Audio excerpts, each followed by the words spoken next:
tal? ¿Cómo les va? Bienvenidos. Aquí estamos como siempre. Todo tiene un porqué. La pregunta, el interrogante de hoy es ¿por qué escribimos?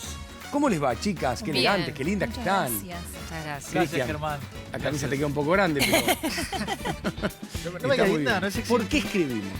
Es un tema muy interesante. Sí, además, yo lo que me está pasando es que no sé si por la tecnología o esto, cada día la letra empeora. Ya ni me la entiendo, como que va modificando la letra y el lenguaje incluso la Sí, tecnología, algo que está pasando ¿no? que a mí no me gusta mucho es esta cosa de abreviar. ¿Por qué? Claro, Sí. una X y un Q en vez de por qué Como y en así símbolos. sucesivamente. Claro. Y el signo de pregunta que abre la oración ya desapareció. ya fue, ¿Quién lo sí. usa? El signo de... Bueno, yo lo uso, me va a decir la gente. Sí, hay gente que lo usa y es correcto, pero yo ya Pero no va lo uso. cambiando. El teléfono es imposible usar. Sí. ¿Qué sé yo? Bueno, para meternos, para profundizar justamente en este tema, tenemos varios invitados. ¿Quién es la primera? Es Florencia Salvareza. Florencia es licenciada en Letras con especialización en Lingüística por la Universidad de Buenos Aires. Coordina el Observatorio de Neurociencias y Educación del Ministerio de Educación y Deportes de la Nación. Es directora del Instituto de Neurociencias y Educación de la Fundación INECO. Bienvenida, Florencia. Muchas gracias por estar aquí. Gracias por la invitación. Bueno, la primera es una pregunta bastante genérica, pero es evidentemente la que disparó el programa, y es ¿por qué escribimos? Escribimos y leemos juntos. Sí. Por de pronto eso, escribimos para leer y leemos y escribimos. Básicamente porque somos seres humanos y en algún momento de la historia le quisimos avisar algo a alguien que no estaba al lado. Es una necesidad. Ahora sí. Ahora es una necesidad cultural, básicamente. Escribimos y leemos en la sociedad porque todo se hace. Los cuatro tienen algo en la mano para leer y escribir. Pero en algún momento en la historia, hace muchísimos años, alguien le quería avisar de un peligro o de algo a alguien que no estaba y le dejó lo que nosotros diríamos una notita en la Claro. roca y le dejó el aviso. Y hay todo un proceso de psicología evolucionaria, evolutiva de la especie, donde eso se fue convirtiendo en un sistema altamente sofisticado y nos fue transformando el cerebro. Y ahora lo hacemos porque la cultura está llena de letras. Entonces es una necesidad, por eso tenemos escuelas, además, educamos a nuestros niños y el factor número uno de la escuela es que aprendan a leer y escribir, si no, no podemos. ¿Y a qué edad uno está capacitado para aprender a leer y escribir? Es una pregunta súper interesante, porque Finlandia, por ejemplo, que tiene uno de los mejores sistemas educativos del mundo, arranca a los 7 años. Nosotros arrancamos a los 6. Claro, en primer grado. En primer grado, sí. Pero el proceso empieza antes. Sí. El proceso no es un proceso que va de 0 a 100 en un día cuando empiezo primer grado, sino que empieza en jardín, vivimos en una cultura que hay letras y números en todos lados y tenemos que ir al baño y tenemos que ver el cartelito, hay carteles en la calle. Entonces los chicos, antes de entrar al colegio, están inmersos en un mundo que tiene letras y números. Más allá de esto, el proceso de alfabetización, propiamente dicho, debería empezar en jardín de infantes, donde le empezamos a enseñar los sonidos y donde hacemos técnicamente un proceso cerebral que es convertir un cerebro lingüístico, un cerebro que habla, que es el cerebro de los humanos. Todos los seres humanos hablamos porque somos seres humanos y convertimos ese cerebro en un cerebro lector. Eso es producto del aprendizaje, no es producto de la maduración. O sea que no hay una edad específica más allá de una convención, ¿no? Porque acá es como que en primer grado empezás a hacer estas primeras armas con las letras, las vocales y demás. En jardín hay un aprendizaje que va rumbo a eso, e incluso en la casa, ¿no? Seguro. Porque uno con sus hijos ya empieza como los números, las letras, bueno, por lo menos en mi caso, ¿no? Bueno, esto Tiene es muy 3 años. Esto es muy importante. Acá hay dos cosas. Uno, en jardín hacemos lo que se llama prealfabetización. Preparamos El terreno. el terreno, sentamos las bases para el edificio. Y entonces lo otro que vos decías, que en tu casa ya se hacía, lamentablemente nosotros tenemos un país muy grande y muy diverso. Sí. Eso no pasa en todos lados. Por eso el jardín de infantes tiene un rol fundamental, que es suplir esto y es tratar, bueno, la equidad educativa empieza en jardín de infantes. Cuando empezamos en jardín de infantes, a hacer que todos entren a primer grado más o menos igual, aunque en la casa no hayan tenido por distintos motivos esta exposición. Los estímulos, ¿no? Los estímulos muy directos, pero jardín de infantes tiene un rol muy importante, que es trabajar los sonidos de las letras, empezar a enseñar el principio alfabético, cosas muy básicas que permiten que en primer grado es como que están todos listos para empezar el partido. Para eso necesito nivelar en jardín de infantes. Tiene un rol muy importante. Además del juego, la socialización, esto no quiere decir que sea aburrido un pizarrón y una maestra enseñando. Quiere decir que yo puedo jugar y divertirme un montón y mientras tanto preparar el terreno para lo que viene. Los estudios más importantes educativos dicen que lo que hagamos en jardín de infantes, en prealfabetización, determina toda la escolaridad. Es decir, que hay un beneficio enorme al empezar en una edad más temprana. Sí, hay un beneficio enorme para todos, pero sobre todo para aquellos que, como vos dijiste, no tuvieron esta oportunidad en el hogar. Florencia, Sí. quería preguntarte, ¿en el mundo occidental hay una única manera de enseñar a escribir? ¿O se hace de distintas formas? Enseñar a leer y a escribir. Enseñamos Sí. las dos cosas juntas. Sí, Sí. bueno, Sí, van no, pero relacionadas, ¿no? sí, pero es importante porque hay algunos métodos, modelos de alfabetización que promueven primero la lectura y después la escritura. Entonces, no hay una sola forma. Hay una forma más aceptada y hay otras formas. A mediados del siglo pasado se tuvo auge un sistema que existe todavía, que se llama la psicogénesis, o el método constructivista de alfabetización, que está basado básicamente en las teorías de Piaget y llevado directamente a la alfabetización, con esta idea de que los niños construyen un sistema de alfabetización inmersos en la cultura, un poco como los procesos cognitivos en Piaget. Este es un modelo que tuvo muchísima importancia, que la Argentina todavía hoy tiene un programa de alfabetización a nivel nacional, en general. Es distinto, pues es un sistema federal, pero en general basado en estas premisas, que no es lo que se usa en general en todas partes del mundo. Es la pregunta del millón, la tuya.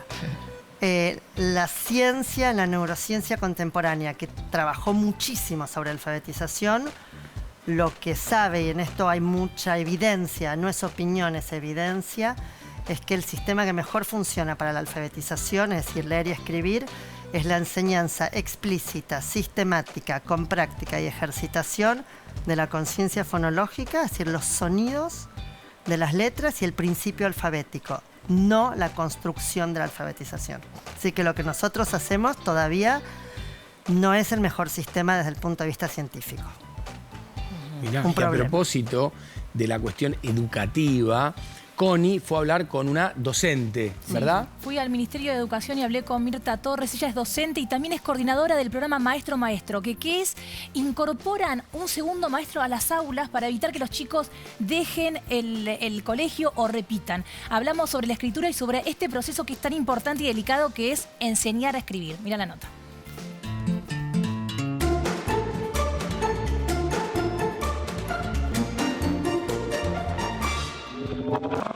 ¿A qué edad en la escuela se le enseña a los chicos a escribir? Es una tradición que se empieza a enseñar a leer y escribir cuando se ingresa en la primaria.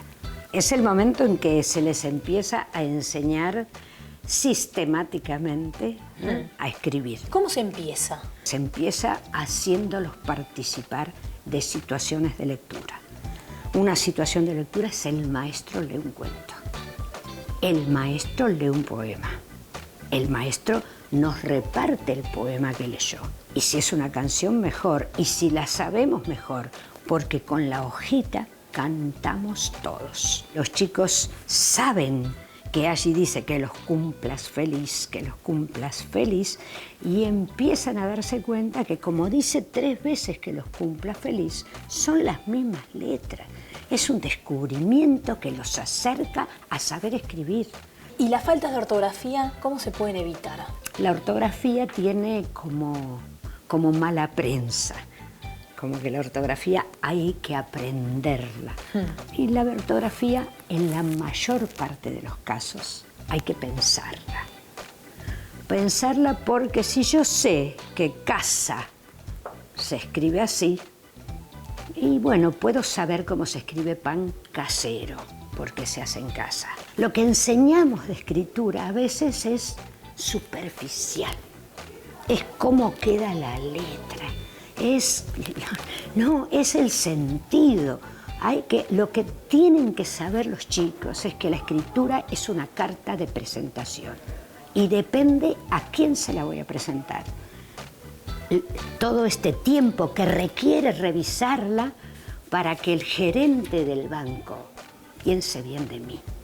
Muchas gracias, Mirta. Bueno, muchas gracias a ustedes. En Todo tiene un porqué aprendimos sobre los primeros pasos en la escritura. Bueno, acá un poco volvimos sobre esto que contabas vos, ¿no? Las formas, las metodologías de enseñanza.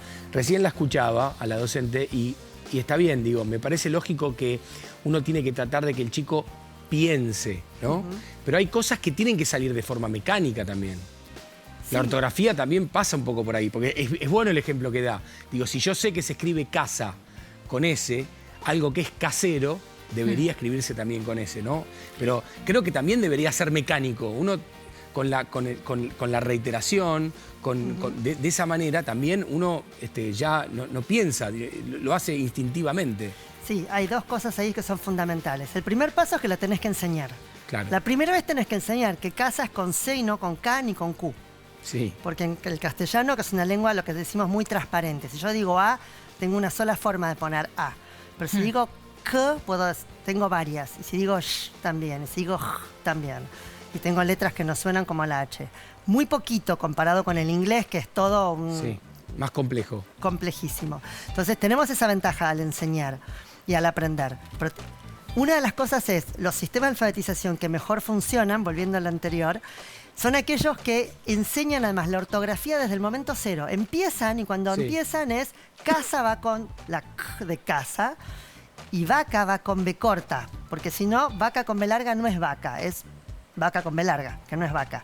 Entonces, si uno empieza a trabajarlo de entrada, así que los chicos lo aprenden en el momento que empiezan a hacerlo, lo van automatizando, que es lo que decís vos. Claro. Que desde el punto de vista cerebral es muy simple explicar.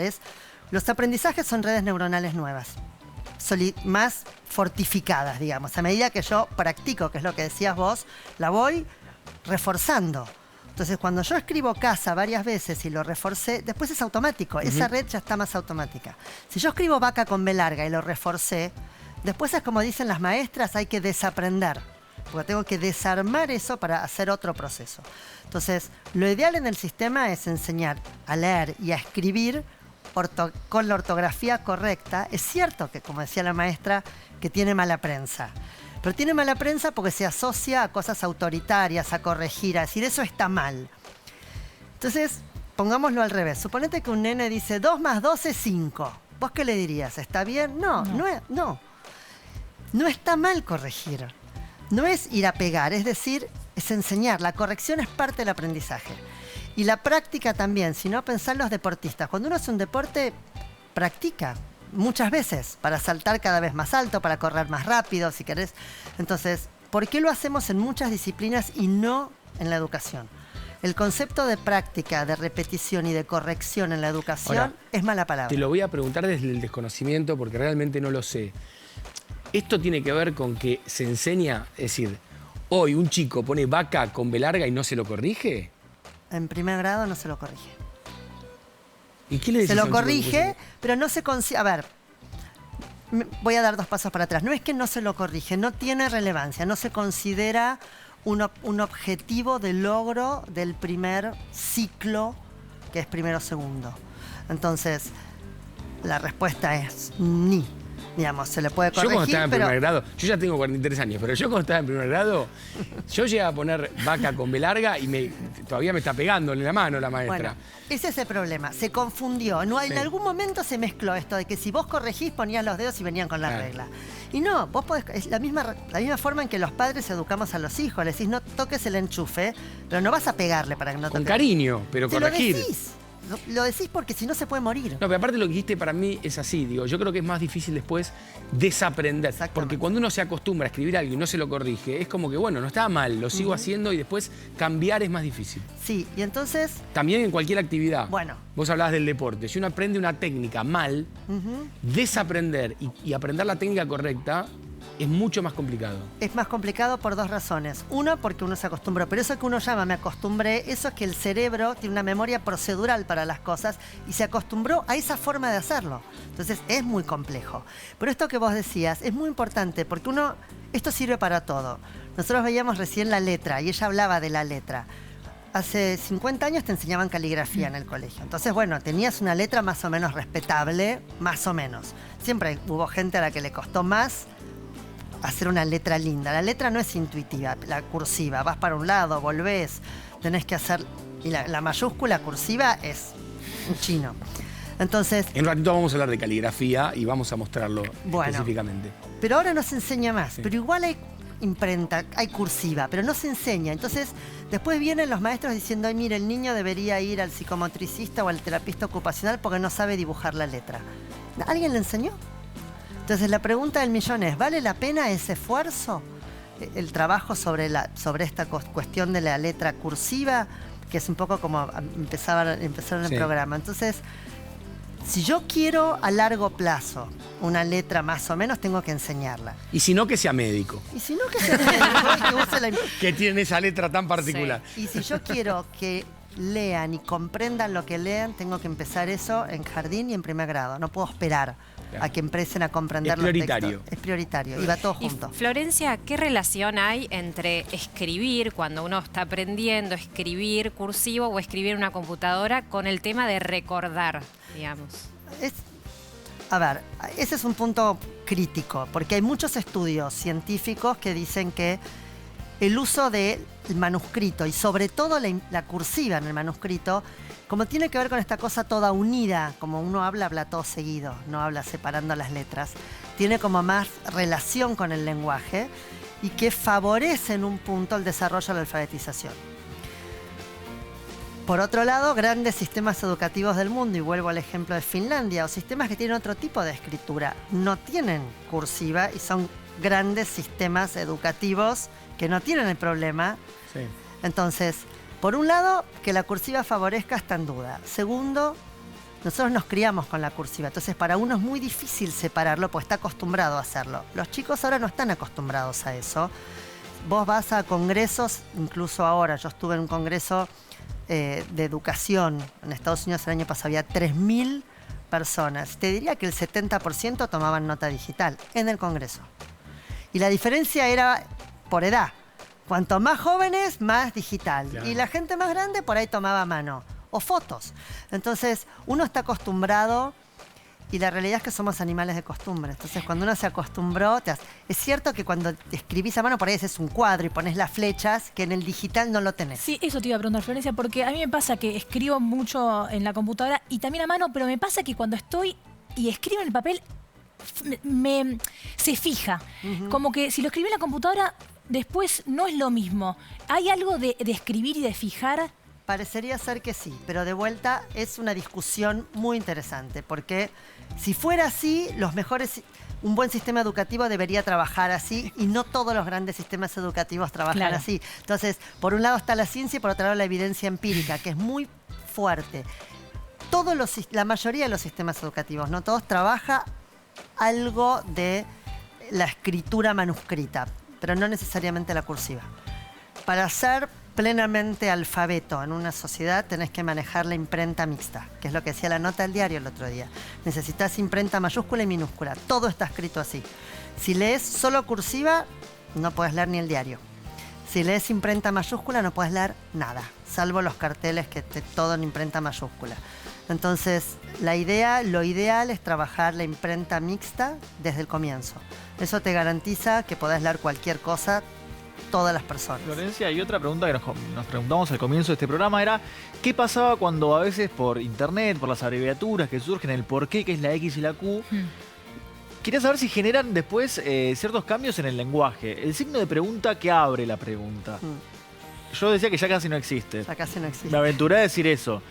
¿Tenía un poco de razón? Sí, tenías un poco de razón. En lingüística, cuando uno trabaja en sociolingüística, en etnolingüística, en una cosa, la discusión siempre es qué es lo que debería predominar o mandar en el mundo, la norma o el uso. El famoso ejemplo es el de qué. Yo pienso de qué. Hace 50 años sonaba horrible y nadie lo decía. Ahora nadie se da cuenta cuando vos lo decís. Igual suena feo. Suena feo para nosotros, para los más chicos por ahí no. Porque nacieron en un mundo donde se escucha todo el tiempo. La norma mata al uso. El uso mata la norma, disculpa. Como decir, a mí está permitido, se puede, pero septiembre Sí. no me gusta. No. Bueno, Entonces, o se vale, no se vale. No, Los chicos dicen no se vale. A mí se me paran los pelos. El otro día reté a mi primito y dijo, no se vale. Le dije, no juegas más. Estamos jugando, Eso no es de la jugás. tele. Pero entonces, la realidad es que se usa cada vez menos. Vos podés hacer una presentación sin signo de pregunta al comienzo y no pasa nada. No lo pones al final, nadie entiende. Pero te alcanza el último. Entonces, no es que digamos, si vos querés mandar una carta, como hacía la profesora, la maestra, si vos necesitas hacer un escrito para presentar, tenés que cuidar hasta el mínimo detalle. En una cuestión más coloquial o menos formal, aún dentro de lo formal, podés no ponerlo. Si a mí un alumno de la facultad me entrega un trabajo manuscrito, se lo devuelvo. Si me lo entrega impreso y le falta el signo de pregunta al comienzo, no me importa. Si está al final, lo entiendo. Además, tiene que tener acentuado el qué, el cómo, o lo que fuere. Entonces, eso pasa. Respecto a las abreviaturas de por qué y todo esto, está muy circunscripto al mensajito. No podés hacer ninguna otra cosa. Pero si uno es muy honesto con uno mismo, muchas veces te encontrás por ahí mandando un mail formal y que pusiste qué y decís, ups, tenés que volver, porque te acostumbrás. Lo cual no quiere decir por ahora más que eso. La pregunta siempre es si esto nos cambia el cerebro. No hay tiempo evolutivo para que nos cambie el cerebro por ahora. Lo que nos cambia es la costumbre. Entonces tenemos que monitorear nuestra costumbre. Cuando uno hace una cosa informal, un escrito informal, lo mismo, si le mandás un WhatsApp laboral, no lo escribís igual que si mandás un WhatsApp a tu amigo, a tu papá o a tu novio. Pero si vos le mandás un WhatsApp a alguien con el que trabajás, habitualmente cuidás más eso. Hasta que ves que el otro te manda con por qué y vos también ya mandás por qué. Es como la regla de la forma, digamos. Es como las normas de uso en los distintos niveles de formalidad. Bien. Pero hay que manejar los dos. Quiero sumar, Sí. seguimos, pero quiero sumar a alguien más que tiene que ver con esto que estamos hablando. Ella, la vamos a presentar, es periodista y escritora. Esta es la presentación. Florencia Canale es una periodista con gran trayectoria y una reconocida escritora que supo crear su propio espacio en la literatura argentina. Sus novelas retoman las pasiones y amores de grandes personajes de la historia argentina. Su éxito en ventas la posiciona como una de las escritoras con mayor proyección de la región. Su último libro, Lujuria y Poder, trata sobre la vida de Juan Manuel de Rosas, la muerte de su esposa Encarnación y la relación con su hija Manuelita. Bueno, bienvenida, Florencia. ¿Cómo estamos? Muy bien, acá estoy. ¿Bien? Bárbaro. Bueno, viste que estamos hablando con este disparador de por qué escribimos. Sí. ¿No? Escribimos y leemos porque, bueno, van de la mano. Sí. Y en tu caso particular ya vamos mucho más allá porque has decidido ser escritora. Digamos, Sí. tomarlo como un medio de vida, esto de escribir. Como una profesión. Exacto. ¿Y por qué? Sí. Estoy totalmente de acuerdo porque antes leí. Si no, me parece que no hubiera tenido la urgencia de escribir. Por supuesto que el ejercicio del periodismo, Claro. uno está escribiendo todo el tiempo y muchas veces sobre cosas que no le interesan en absoluto, pero debe hacerlas. Supongo que el hambre temprano y voraz de la lectura, aprendí a leer a los 3 años y supongo que a los 6 ya leía novelas. Me llevó en algún momento ya adulta a que eso no me era suficiente. La lectura, por supuesto, seguí leyendo y quería escribir aquello que no leía, aquello que no encontraba leyendo. Por supuesto que encontraba 1000 posibilidades y sigo encontrando y no podría, supongo que por ahí podría vivir sin escribir, no podría vivir sin leer. Pero sí, tenía que encontrar sobre qué escribir. Cuando lo encontré... Bueno, evidentemente te gusta mucho la historia. Absolutamente. La historia y el amor. Sí, sí. ¿Qué hace que alguien pueda dedicarse a ser escritor profesionalmente? Por lo pronto, el ansia de publicar, ¿no? Porque querer escribir, seguramente todos queremos escribir todo el tiempo, ¿no? O mucha gente, pero tener ganas de publicar aquello que uno escribe. Y tener algo interesante para contar, ¿no?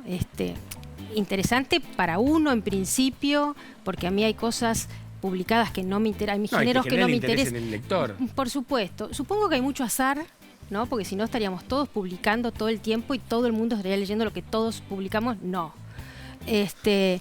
¿No? Hay que tener como una suerte, un talento, como cierto contrato tácito, un poquito a priori, de que lo que uno va a escribir va a ser interesante para el ¿Cómo es, lector. Florencia? Bueno, a ver, vos tenés una idea, tenés Sí. ciertos textos y Sí. demás, y de repente llega, bueno, tenés un contrato para escribir una novela. Sí. Y te sentás y la hojita está en blanco, ¿no? Ese momento. Mira, Porque ahí tenés la necesidad y un contrato, Sí. tenés que escribir. Lo que pasa que yo cuando tengo el contrato, yo ya sé lo que voy a escribir. Bien. Y te diría casi que ya tengo la novela en la cabeza. Después hay que sentarse Fluye. y hacerla, ¿no? Yo no necesito el asunto de me siento y estoy esperando que baje la musa, la No. inspiración, un disparate absoluto. No. Y tampoco es que me siento, bueno, ¿no? Yo ya sé, yo ya durante el día, durante semanas, yo ya fui pensando esa escena que después cuando me senté ya está Y uno tiene fluida. que, hablábamos recién con Florencia también esto de ejercitar. Así como uno hace un deporte, Sí. ejercitar. Y digo, y el escritor se tiene que sentar a escribir tanta cantidad de tiempo supuesto. por día, ¿no? Por supuesto. Por más y que no además, esté inspirado. digo. Absolutamente. Además hay que tener claro de que hay que tener voluntad, capacidad de trabajo y, digamos, una entrega absoluta, porque un libro no se escribe en 10 minutos. Hay que estar tal vez un año sentado en una silla, la espalda... Bueno, un se año te- te diría que no es tanto. Pero te diría, ¿no? ¿no? Hagamos Hay un gente que tarda año... 3, 4 en Sí, escribir. sí, hay gente que es de más largo aliento. Yo tengo como una ansia asesina y me siento y escribo. Pero no, la postura, digamos, hay que tener casi, te diría, un entrenamiento físico porque la espalda se te resiente, porque además hay que tener un entrenamiento mental, ¿no? De que no tenés que dejarte desconcentrar, digamos, la realidad actual atenta permanentemente contra la concentración, ¿no? Las redes sociales, el teléfono, digamos, está lleno de estímulos externos que están todo el tiempo Hay que aislarse. inoculándote ese veneno de te vas de aquí, te vas de aquí. No, hay que estar como, ¿no? Cerrando portazos, diciendo fuera de aquí, que me tengo Vos que tenés sentar. algo puntual también que le agrega cierta dificultad, supongo, ¿no? Porque vos no escribís una novela sobre lo que se te ocurre, sino que Claro. vas a cuestiones históricas y tiene que haber un rigor. Absolutamente. Que lo tenés como periodista, pero Absolutamente, bueno. no, pero que la investigación, en mi caso, que soy obsesiva, detallista, responsable, insoportable, tiene que ser, ¿no?, ajustadísima. Yo trabajo con un historiador con quien consulto, leo muchísimo, no me quiero equivocar, no me permito equivocarme. Por supuesto, En un dato, en una fecha, exacto, en una- no, de ninguna manera un personaje, ¿no? Que bueno, total lo traigo vivió 20 años después de esta batalla. No, porque si bien lo mío no es una biografía, no es un manual de historia, es una novela. Pero ahí está en un contexto histórico Pero, determinado. digamos, Claro. el anclaje histórico es auténtico, ¿no? A mí si me es que- da una duda enorme esto de que, viste, que con las nuevas tecnologías, y esto se los pregunto a las dos, porque con las nuevas tecnologías la gente tiene menos paciencia para leer. Sí. Por lo tanto, imagino que todos los escritores que ansiosos. escuché tienen una línea en común, que es que en sus casas o a lo largo de su infancia tuvieron mucho contacto con la lectura y la escritura. Entonces digo, hoy, ¿no? ¿Cómo haces, o sea, cómo se hace si el escritor se preocupa o se ocupa de cautivar al lector? Porque la gente lee menos. Para que el lector se quede cautivado, Claro, quede y pueda- atrapado. y lea más. Mira, Difícil.